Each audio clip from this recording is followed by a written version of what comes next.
share, recipe share. Share a little recipe with Recipe Share.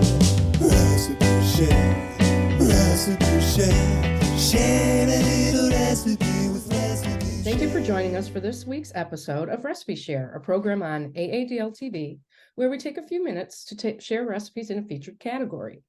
Today's category is Taking a Dip. I'm Beth, and I'm joined by Katie and Elizabeth to tell us about their recipes. So, Elizabeth, tell us about your dip recipe. I will. Thank you, Beth. My dip comes from this cookbook, Fresh Midwest, Modern Recipes from the Heartland. I've been eagerly awaiting this to come in on hold, and it finally did. I've already made several things from it, and I'm looking forward. I have a few more things bookmarked that I'm going to make. And one of the things I made was my dip for taking a dip, and it was hot salmon dip. This is a very easy recipe and very delicious.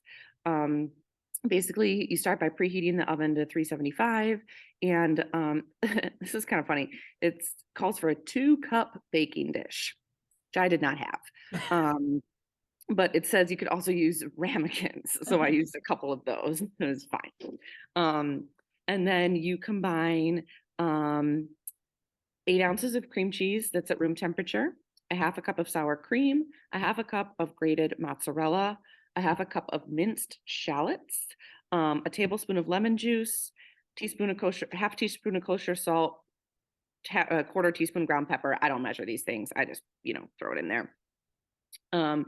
All together. And it said in a stand mixer, you all know I don't have that. It was fine to put it in a bowl and kind of really go at it with a spoon and mix it until it was smooth. And it actually, now that I'm reading this again, it says, if you don't have a stand mixer, alternatively, mix vigorously in a bowl with a wooden spoon until smooth. That's exactly what I did. So then you remove it from the mixer, take your spoon out of the bowl, whatever, and you stir in 4 ounces of smoked salmon that you have flaked. So I just got the smoked salmon at Bush's. It was fine to find there. I mean, I think it'd be really good to get some like at a fish market or whatever, but this was totally fine. So you stir it in, and then you spread it in the prepared baking dish and sprinkle with some grated Parmesan cheese. Bake it until it's golden brown, about 20 minutes. And then they mentioned you could broil it for 1 to 2 minutes to brown the cheese on the top if you wanted. I didn't do that. It looked fine to me as it was. And then you sprinkle with some fresh chives for serving. Delicious. I love smoked salmon. I served it with crackers. It was great. Love it. It mentions that you could top it with salmon roe if you would like, but that was a little outside my budget, so I did not do that, but I'm sure it would be delicious. It was great. I'm gonna totally do it again. I mean, it's not anything, it didn't blow my mind in the sense of it being like something I'd never tasted something like that before. It's like a lot of dips I've had at restaurants. If you get, like whitefish dip or salmon dip, all that kind of stuff, just really delicious. Next time I might also serve it with some like chilled sliced cucumbers, because that sounded like really good for that crunch with it, and some veg. So yeah, super good. You could also use it on a sandwich for like a spread. That would be delicious. That's it. Hot salmon dip from Fresh Midwest. Sounds amazing. Sounds like fancy. Like if you gave that to me, I would be like, okay, this is so fancy, but it sounds like it was really easy to make. So I'm a huge fan of like seafood dips, but only have ever eaten them out. I've never made them, so I would be like, whoa. So I'm gonna try it. Thank you.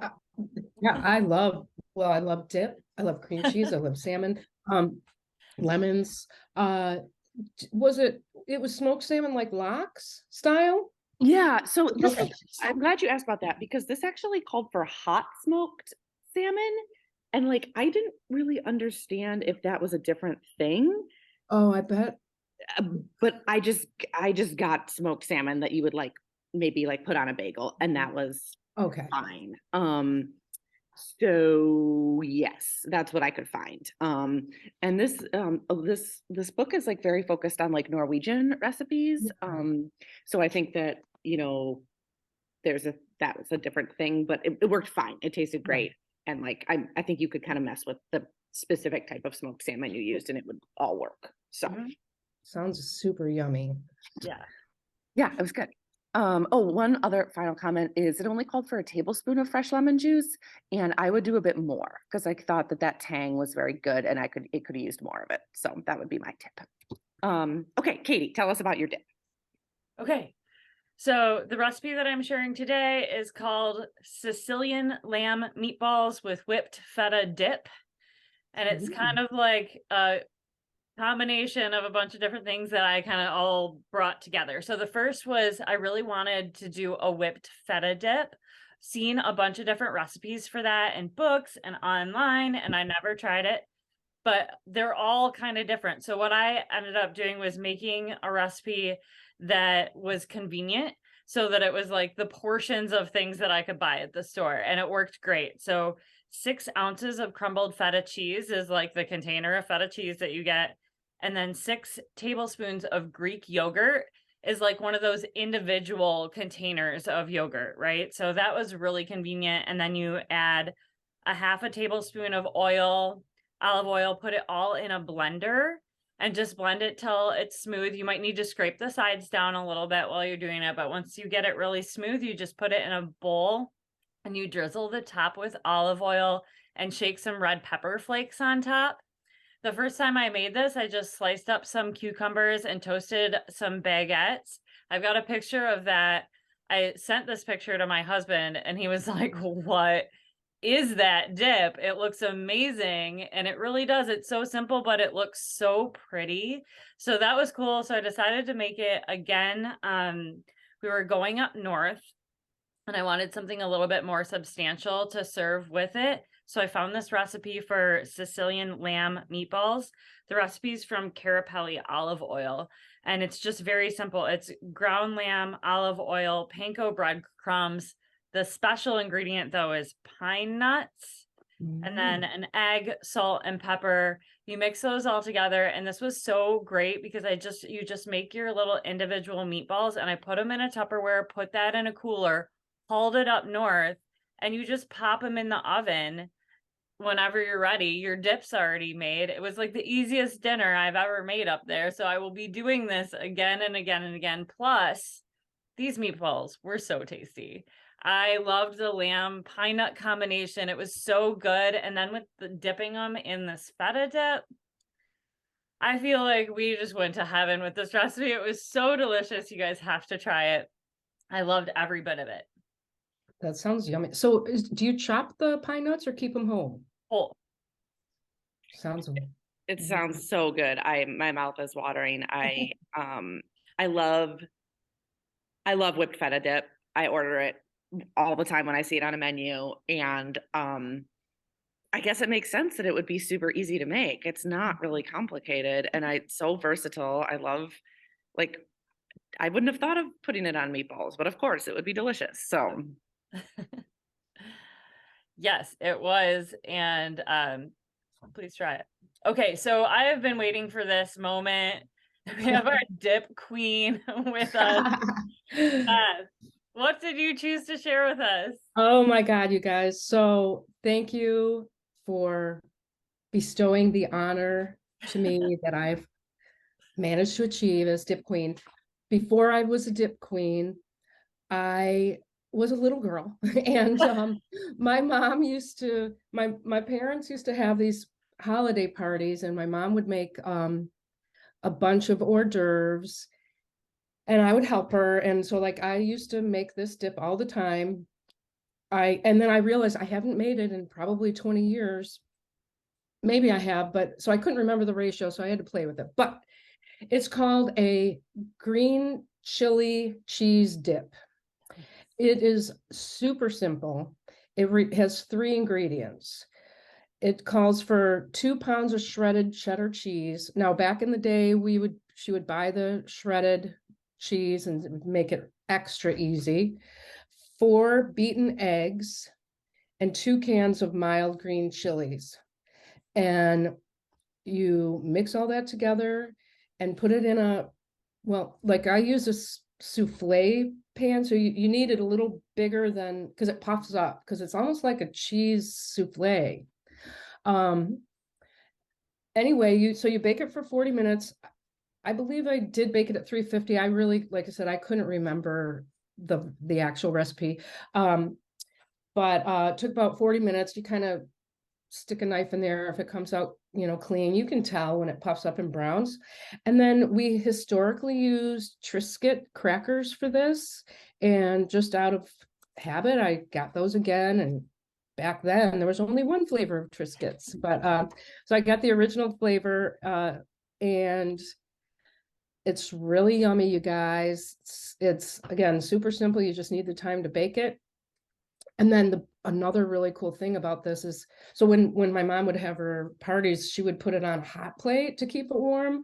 But if you don't have one of those, all you do is pop it in the microwave for a few minutes or a minute to get it back to the creamy texture. But if there's leftovers, which when you make 2 pounds and there's only 2 people in your house, there's leftovers. We used it on as a sandwich spread. And actually, I don't know if you remember the cowboy beef I made. There was something in the crock pot with jalapenos and beans, and we made sandwiches with that and had this cheese dip on it. So that was super yummy. It's really good as a leftover or as eating it all at once. So yeah. Yum. I love Yeah. green chilies so much. They have such great flavor. And Yeah. Does it act as, I'm trying to I feel like I can picture it, but I'm struggling to, if you stick a cracker in it, it's a Triscuit, you scoop, and then it's like, it acts like a dip pretty much. Yeah, it's like Okay. a cheesy, it's a cheesy, I mean, you can sort of tell there's eggs because it's fluffy. So Right, it's like right. a fluffy cheese spread. Okay. But it is a Sounds dip. great. You definitely dip it. Right. And Yeah. but So it's I was also gonna ask, versatile. does it deflate? Like, as it cools, or it stays puffed? Yeah, it does. It does. Okay. I put it in a little too big of a dish because I just really couldn't remember, so I wanted to play it safe. And but it was still good, and really it's highly recommended. And I'm talking like in the 70s is when. Yeah, no, I love that you shared a recipe from your childhood. That's extra special for sure. Thank you. Yeah. So it's like I said, it's super simple, and this is my recipe that I put together in my head. But anyway, always love a good dip. So thanks for sharing. I'm all about it. And if there's no other comments, I will say thank you for watching Recipe Share. Be sure to click the link below to look at the event page on aadl.org to find the recipes we talked about and share your own in the comments. Join us next time when we'll be talking about recipes that were low and slow. We look forward to seeing what you've been making, so thanks for sharing. Recipe share, share a little recipe